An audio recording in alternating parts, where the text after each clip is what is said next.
about 50-mile-an-hour wind out here. It's kind of going crazy. You can't really see anything because of the quality.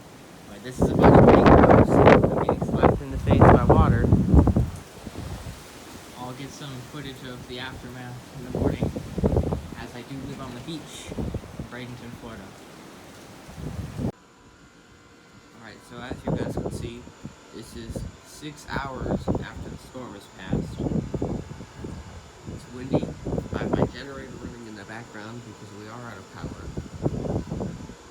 It's still windy, at least 10-mile-an-hour wind, but I'm not seeing anything. I'll have to ride around to look for more debris.